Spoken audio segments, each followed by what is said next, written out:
بسم اللہ الرحمن الرحیم نحمده ونصلي على رسوله الكريم اما بعد اعوذ باللہ من الشیطان الرجیم بسم اللہ الرحمن الرحیم وآخرین منهم لما يلحقوا بهم وهو العزیز الحکیم اللہم صلی علی محمد وعلی آل محمد كما صليت على إبراهيم وعلى آل إبراهيم إنك حميد مجيد اللهم بارك على محمد وعلى آل محمد كما باركت على إبراهيم وعلى آل إبراهيم إنك حميد مجيد میرے نہایت ہی واجب الاحترام اسٹیج پہ تشریف فرما حضرات علماء کرام، دیگر عزیز بزرگوں، دوستوں، بھائیوں، جیسا کہ آپ حضرات کے علم میں ہے کہ آج ہمارے مرکز اہل سنت والجماعت سرگودا کا یہ چھٹا سالانہ اجتماع ہے۔ آپ حضرات تشریف لائے، اللہ تبارک و تعالیٰ سے دعا ہے اللہ رب العزت ہمارا اجتماع میں آنا، شرکت کرنا اپنی بارگاہ میں قبول و منظور فرمائے۔ آپ حضرات جانتے ہیں کہ وقت مختصر ہے اور بہت سارے حضرات تشریف فرما ہیں۔ میں بغیر وقت ضائع کیے حضرات نے مجھے جو عنوان دیا ہے اس عنوان کے حوالے سے آپ حضرات کے سامنے آغاز کلام کرنا چاہتا ہوں۔ بس ایک چھوٹی سی گزارش ہے، ابھی الحمدللہ مفتی صاحب آپ حضرات کے سامنے حجیت حدیث کے حوالے سے دلائل کے ساتھ گفتگو فرما رہے تھے۔ آپ حضرات پوری توجہ کے ساتھ سماعت فرما رہے تھے، لیکن حضرات نے جو مجھے عنوان دیا ہے اس میں تھوڑے سے جذبات میرے ہوں گے، تھوڑے سے جذبات آپ کے بھی ہوں گے۔ کہو انشاءاللہ، تھوڑے سے جذبات میرے بھی، تھوڑے سے جذبات آپ کے بھی ہوں گے، چونکہ عنوان ہی ایسا ہے۔ حضرات نے مجھے حکم دیا کہ میں علماء دیوبند کی علمی خدمات کے حوالے سے آپ حضرات کے سامنے گفتگو کروں۔ اللہ سے دعا ہے اللہ مجھے شرح صدر کے ساتھ کلام کرنے کی توفیق عطا فرمائے۔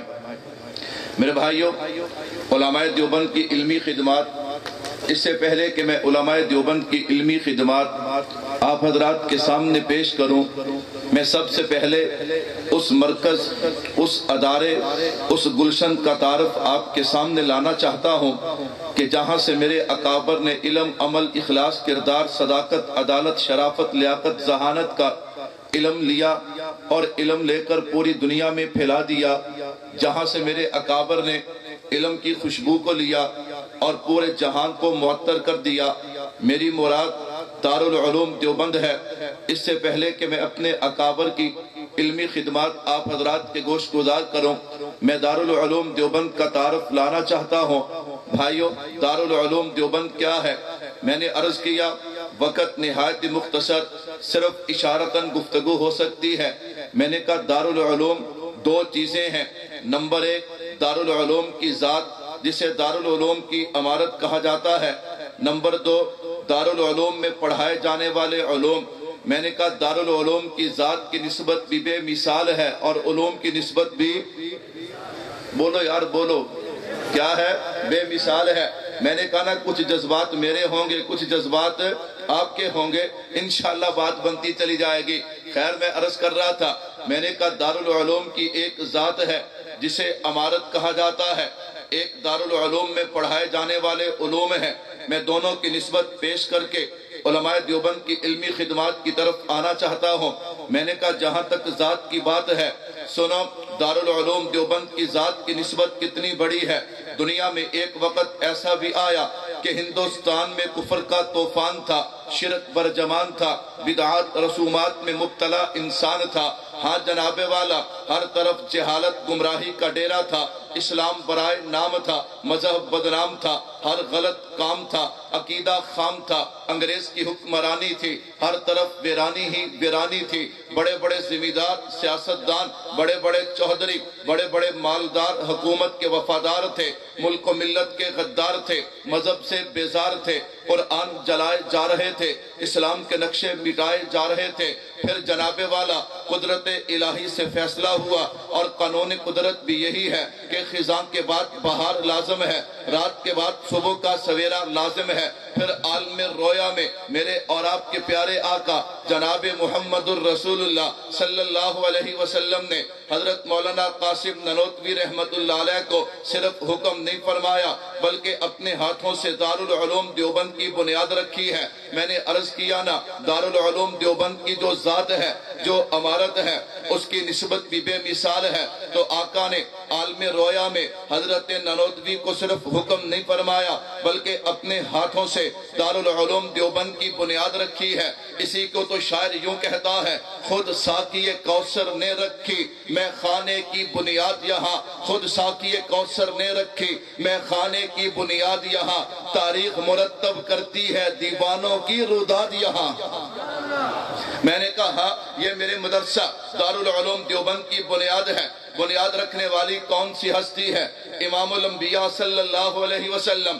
میں نے کہا اس سے آگے چلیے گا، یہ تو مدرسے کی عمارت ہے، اب خود اندازہ کیجئے، میں تفصیلات میں نہیں جاتا کہ میرے نبی جس مدرسے کی بنیاد رکھیں اس کی برکات کیا ہوں گی، اس کی عظمتیں کیا ہوں گی، اس کی رفتیں کیا ہوں گی۔ اگر میں اس بات میں اتروں تو لمبا وقت چاہیے۔ میں نے کہا آگے چلیے۔ نمبر ایک ذات ہے، نمبر دو اس میں پڑھائے جانے والے علوم ہیں۔ سنو، اللہ نے علم دیا جناب محمد الرسول اللہ صلی اللہ علیہ وسلم کو، آقا نے علم دیا صحابہ کو۔ امام مسروق رحمت اللہ علیہ فرماتے ہیں، میں صحابہ کے سب سے زیادہ قریب تھا، میں نے صحابہ کو قریب سے دیکھا ہے، میں نے صحابہ کے علم سے بہت فائدہ اٹھایا، لیکن میں نے صحابہ کے علم کو دیکھا ہے۔ اگر سارے صحابہ کے علم کا نچوڑ نکالا جائے، مجھے 6 صحابہ میں نظر آتا ہے۔ وہ 6 صحابہ کون سے ہیں؟ نمبر 1 حضرت عمر ہیں، حضرت علی ہیں، حضرت عبداللہ ابن مسعود ہیں، حضرت زید بن ثابت ہیں، حضرت معاذ ابن جبل ہیں، حضرت معاذ ابن جبل ہیں، حضرت ابو درداء رضی اللہ تعالی عنہ ہیں۔ فرمایا سارے صحابہ کا علم جمع کرو، 6 صحابہ نچوڑ ہیں۔ کہا پھر 6 کا نچوڑ نکالو، 2 صحابہ ہیں۔ نمبر 1 حضرت علی المرتضی رضی اللہ تعالی عنہ، نمبر 2 حضرت عبداللہ ابن مسعود۔ میں نے کہا توجہ کرنا، میں دارالعلوم دیوبند کی علمی سند پیش کرنے جا رہا ہوں، علمی نسبت پیش کرنے جا رہا ہوں، تاکہ پتا چلے نا دارالعلوم دیوبند کے اندر جو علوم پڑھائے جاتے ہیں ان کی نسبت کتنی بڑی ہے، ان کی نسبت اللہ نے کیسی عطا کی ہے۔ توجہ کرنا، میں نے کہا سارے صحابہ کا علم کا نچوڑ جو ہے وہ 2 صحابہ میں ہے۔ اب تاریخ اٹھا کے دیکھ لے، یہ دونوں صحابہ تمہیں کہاں ملیں گے؟ میں نے کہا مکے میں نہیں ملیں گے، مدینہ منورہ میں نہیں ملیں گے، یہ کوفہ میں ملیں گے۔ میں نے کہا ایک بات اور سنتا جا، ہاں اللہ کے نبی نے فرمایا انا مدینۃ العلم، میں علم کا شہر ہوں۔ میں نے کہا وہ بے وقوف ہے، وہ عقل کا اندھا ہے۔ ہاں جناب، جو شہر تو مانے لیکن بنیادیں نہ مانے وہ بے وقوف ہے، جو شہر تو مانے دیوار نہ مانے وہ بے وقوف ہے، جو شہر تو مانے لیکن چھت نہ مانے۔ ہم سنی ہیں، ہم حنفی ہیں، ہم منفی نہیں ہیں، ہم بنیاد بھی مانتے ہیں، ہم دیواریں بھی مانتے ہیں، ہم چھت بھی مانتے ہیں، ہم دروازہ بھی مانتے ہیں۔ انا مدینۃ العلم، ابو بکر اساسوہا، عمر جداروہا، عثمان سقفوہا، علی بابوہا۔ میں نے کہا لیکن ایک اصول مسلم ہے، جب آپ نے کسی شہر میں داخل ہونا ہے آپ کو دروازہ استعمال کرنا پڑے گا، دروازے سے گزرو گے شہر میں داخل ہوگے، اگر دروازے سے نہیں گزرو گے دیوار پھیلان کے جانے کی کوشش کرو گے،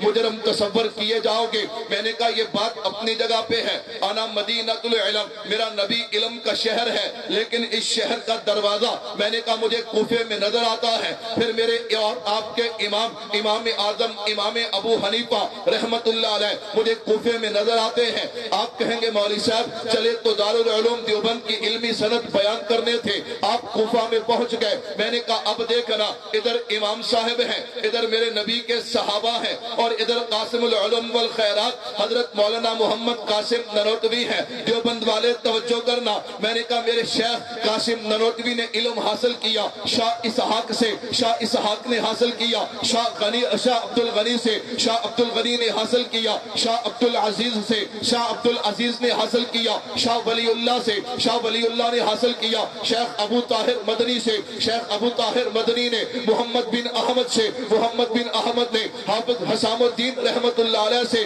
حافظ حسام الدین نے شیخ ربی سے, شیخ ربی نے دو واسطوں سے علامہ عینی ترمذی سے, علامہ عینی ترمذی نے امام بخاری سے, امام بخاری نے حضرت حماد سے, حضرت حماد نے حضرت عبداللہ ابن مبارک سے, حضرت عبداللہ ابن مبارک نے امام اعظم امام ابو حنیفہ رحمت اللہ علیہ سے, امام ابو حنیفہ نے حضرت انس بن مالک سے, حضرت انس بن مالک نے جناب محمد الرسول اللہ سے.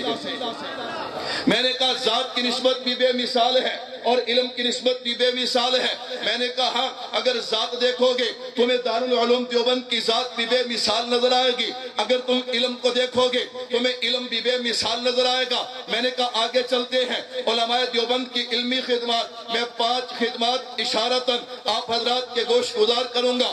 نمبر 1 قرآن پاک کے حوالے سے, نمبر 2 حدیث مبارکہ کے حوالے سے, نمبر 3 سنت مبارکہ کے حوالے سے, نمبر 4 فقہ اور مسائل کے حوالے سے, نمبر 5 ادیان باطلہ کے حوالے سے. میرے بھائی توجہ کرنا, سب سے پہلے قرآن ہے. میں نے کہا قرآن کے الفاظ ہیں, قرآن کے معنی ہیں, قرآن کی تفسیر ہے. اگر تو الفاظ قرآن کی بات کرے گا, میں نے کہا وہ ہندوستان جس میں کفر کا طوفان تھا وہاں پہ دارالعلوم دیوبند آیا ہے. پھر دارالعلوم دیوبند کا فیض ہے کہ آج بھی 18,000 سے لے کے 20,000 تک مدرسے دارالعلوم دیوبند کی شاخیں موجود ہیں جن میں 35 لاکھ بچے قرآن پاک پڑھ رہے ہیں. میں نے کہا ہم تو وہ ہیں, ہم نے قرآن کے الفاظ کو یوں پھیلایا ہے. میرے اکابر نے بتایا ہے انگریز سر پکڑ کے بیٹھ گیا, میں نے ہر راستہ روکا ہے, لیکن یہ قرآن والے تو پڑھ رہے ہیں, یہ دین والے تو پڑھ رہے ہیں, ان کا راستہ کیسے روکا جائے. کہنے والے نے کہا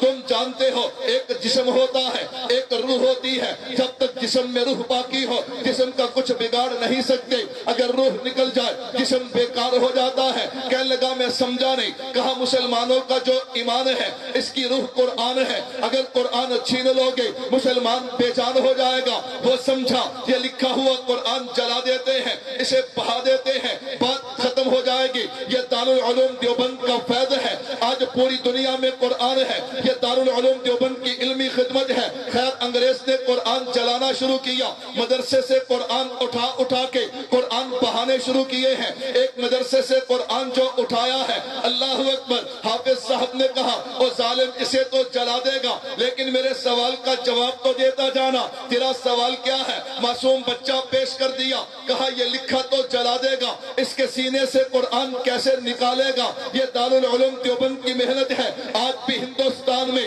35 لاکھ بچے قرآن کریم کی تعلیم حاصل کر رہے ہیں. میں نے کہا اگر تو پاکستان میں آئے گا 17,000 مدارس ہیں جن میں 2.5 لاکھ سے زیادہ طلباء آج قرآن کریم کی تعلیم حاصل کر رہے ہیں. میں نے کہا یہ علماء دیوبند کا فیض ہے, یہ علماء دیوبند کی قرآن کریم کے الفاظ کی خدمات ہے. میں نے کہا رمضان کا مہینہ ہے, حضرت نانوتوی ہے, حضرت گنگوہی ہے, سفر ہو رہا ہے, رمضان کا چاند نظر آیا, حضرت گنگوہی کی آہ نکلی. حضرت نانوتوی نے پوچھا استاد جی رمضان کا چاند نظر آیا, خوش ہونا چاہیے, آپ کی آہ نکلی ہے, آپ نے افسوس کا اظہار کیا. کہا بات یہ نہیں ہے, بات یہ ہے ہر رمضان میں قرآن سنتے تھے, اب قرآن کون سنائے گا؟ حضرت نانوتوی سمجھ گئے. حضرت نانوتوی جن کو قرآن کا پارہ یاد کرتے ہیں رات کو تراویح میں سناتے ہیں, ادھر 30 روزے بھی پورے ہوتے ہیں, نانوتوی کا قرآن بھی پورا ہو جاتا ہے.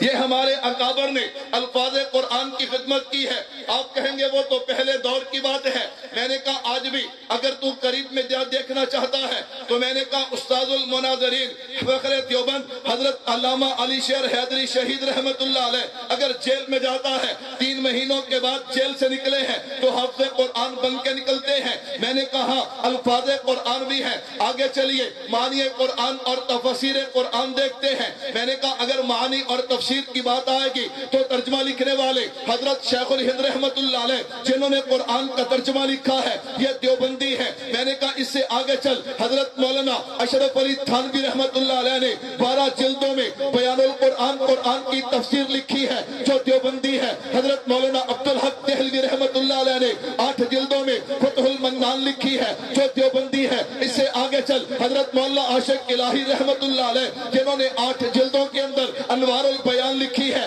جو دیوبندی ہے. حضرت مولانا مفتی محمد شفیع رحمت اللہ علیہ 8 جلدوں میں معرف القرآن لکھا ہے جو دیوبندی ہے. حضرت مولانا محمد ادریس کاندلوی رحمت اللہ علیہ 8 جلدوں کے اندر معرف القرآن لکھی ہے جو دیوبندی ہے. حضرت مولانا محمد علی رحمت اللہ علیہ 11 جلدوں کے اندر معالم القرآن لکھا ہے جو دیوبندی ہے. حضرت مولانا صوفی عبدالحمید سواتی رحمت اللہ علیہ 20 جلدوں کے اندر قرآن کی تفسیر لکھی ہے جو دیوبندی ہے. حضرت مولانا سرفراز خان صفدر رحمت اللہ علیہ جنہوں نے فوائد سبزیاں لکھی ہے دیوبندی ہے. میں نے کہا آگے چل حضرت مولانا محمد اسلم شیخو پوری شہید رحمت اللہ علیہ تسہیل البیان لکھی ہے. میں نے کہا یہ دیوبندی ہے. اس سے آگے چل اگر بیضاوی پہ حاشیہ لکھا ہے لکھنے والا عبد الرحمان دیوبندی ہے. میں نے کہا جلالین پہ حاشیہ لکھا ہے تو حاشیہ لکھنے والے مولانا حبیب الرحمان دیوبندی ہے. تو پھر مجھے کہنے دینا اگر قرآن کے الفاظ ہو اگر قرآن کے معانی ہو اگر قرآن کی تفسیر ہو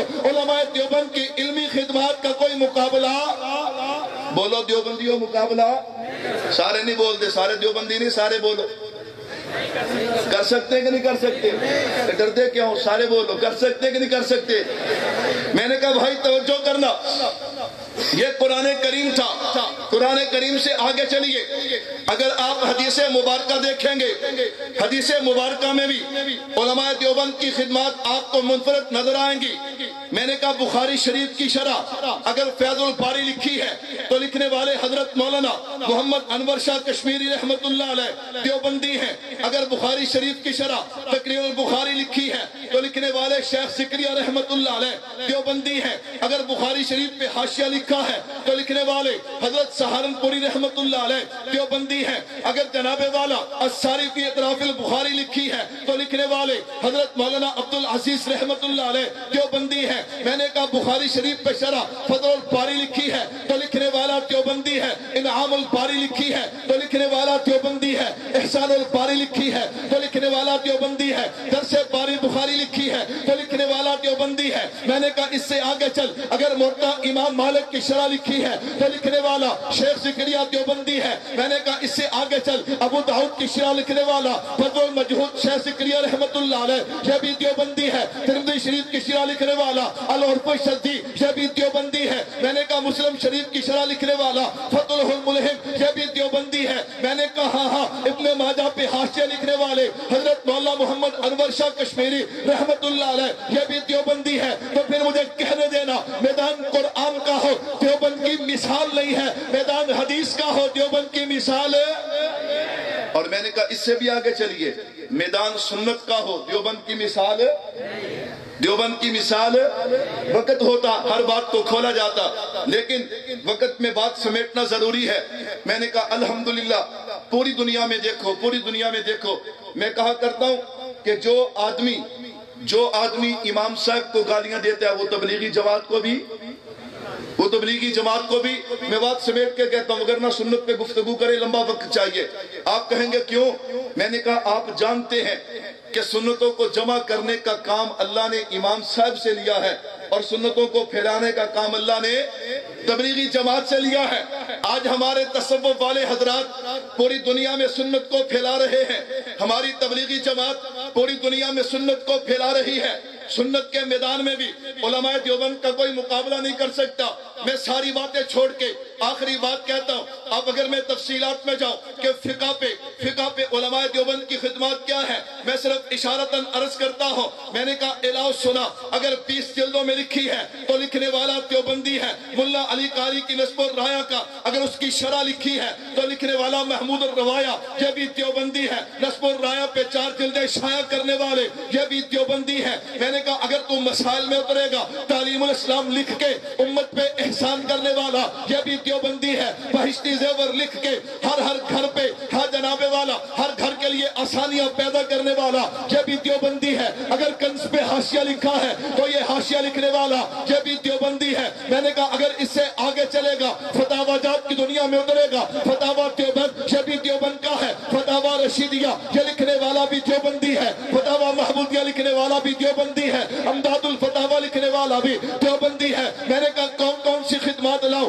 اگر تو حضرت تھانوی دیکھے گا فقہ کے احسانات پہ احسانات ہیں. میں نے کہا اگر تو اٹھا کے دیکھے گا دنیا میں جتنے بھی فقہ حنفی کی کتب ہیں ان پہ حاشیہ لکھنا یہ علماء دیوبند کا شیوا ہے. تو پھر مجھے کہنے دینا یہ علماء دیوبند کی علمی خدمات ہیں. قرآن کا میدان ہو مقابلہ کوئی نہیں کر سکتا. حدیث کی خدمت کا میدان ہو مقابلہ کوئی نہیں کر سکتا. فقہ کا میدان ہو مقابلہ کوئی بھی.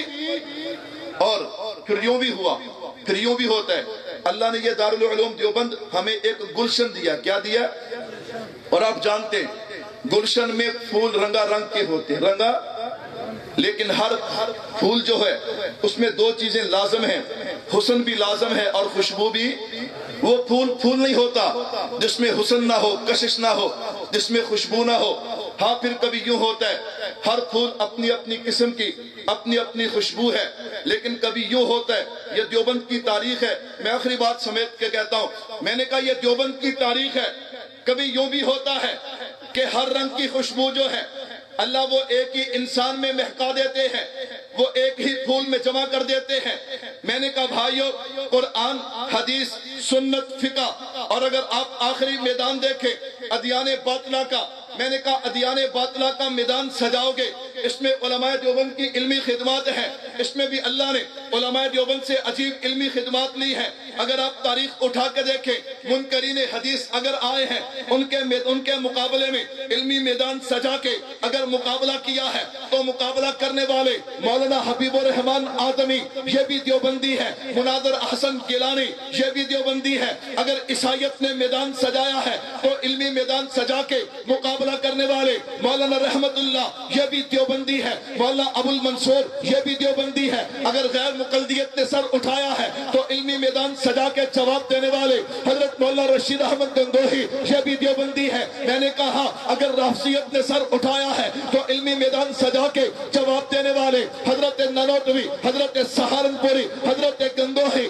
یہ بھی دیوبندی ہے. اگر مرزا کان دجال نے سر اٹھایا ہے تو اسے جواب دینے والے حضرت کشمیری، حضرت چاند پوری رحمت اللہ علیہ، مولانا بدر عالم، مولانا مولانا گنگوہی، مولانا قاسم نانوتوی. میں نے کہا آگے چل حضرت بخاری رحمت اللہ علیہ، حضرت لاہوری، حضرت جنیٹی، حضرت بنوری، حضرت ہداروی. میں نے کہا یہ سارے کے سارے دیوبندی ہے.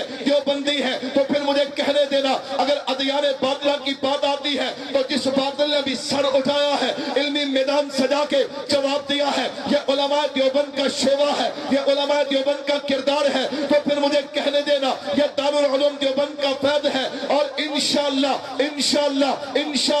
جب تک دارالعلوم دیوبند رہے گا ادیان باطلہ کا علمی مقابلہ ہوتا رہے گا. انشاءاللہ ہوتا رہے گا کہ نہیں ہوتا رہے گا.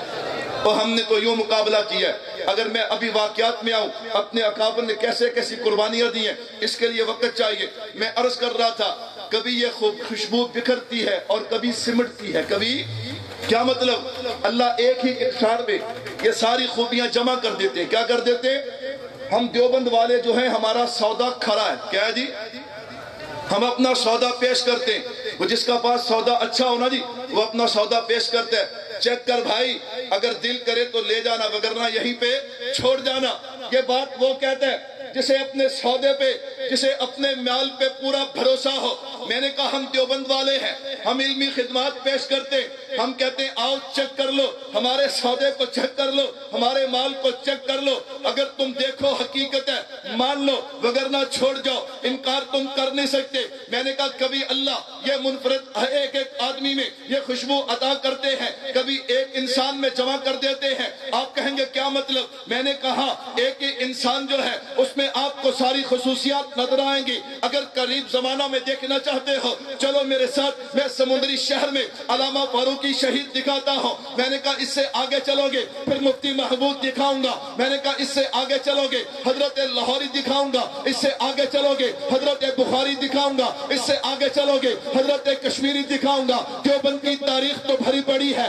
آپ کہیں گے مولوی صاحب وہ تو گزر گئے، اس دور میں بھی کوئی بتا نہ۔ میں نے کہا اس دور میں بھی اللہ نے ہمیں ایک نہیں اللہ نے ہمیں کئی افراد ایسے عطا کیے ہیں کہ جن کے اندر اللہ نے یہ سارے رنگ جمع کر دیے، دارالعلوم دیوبند کی ساری خوشبوئیں جمع کر دی ہے۔ میں نے کہا ان میں سے ایک شخصیت کا تعارف میں بھی کروانا چاہتا ہوں۔ ہم میرے شیخ، میرے استاد، میرے مقرب حضرت اقدس حضرت مولانا محمد الیاس محمد دامت برکاتہم العالیہ۔ میں نے کہا اگر تو میرے شیخ کو دیکھے گا درس قرآن کی مسند پہ تو کہے گا یہ بہت بڑا شیخ التفسیر ہے، اگر تو حدیث کی مسند پہ دیکھے گا تو کہے گا بہت بڑا شیخ التفسیر ہے، اگر فقہ کے مسائل بیان کرتا دیکھے گا تو کہے گا بہت بڑا مفتی ہے، اگر درسگاہ پہ دیکھے گا تو کہے گا بہت بڑا مدرس ہے، اگر اسٹیج پہ دیکھے گا دلائل دیتے ہوئے تو کہے گا مسلک کا وکیل ہے۔ تبھی تو میں نے کہا نا، تبھی تو میں نے کہا اللہ رب العزت کا نظام ہے، یہ دارالعلوم دیوبند کی خصوصیت ہے۔ کبھی اللہ اس خوشبو کو بکھیرتے ہیں اور کبھی ایک انسان میں جمع کر دیتے ہیں۔ کرتے یا نہیں کرتے؟ یہ دیوبند کی تاریخ ہے کہ نہیں ہے؟ میں نے کہا آؤ بھائی دعوت فکر دینا چاہتا ہوں۔ علمی خدمات علماء دیوبند کی الحمدللہ قرآن پہ بھی خدمت ہو رہی ہے، حدیث پہ بھی ہو رہی ہے، سنت پہ بھی ہو رہی ہے، اور اسی طرح فقہ مسائل پہ بھی ہو رہی ہے، ادیان باطلہ پہ بھی ہو رہی ہے۔ آؤ اپنے مرکز کے ساتھ ملو، اپنے قائد کے ساتھ ملو اور دیوبندی ہونے کا حق ادا کر دو۔ اللہ مجھے اور آپ کو عمل کی توفیق عطا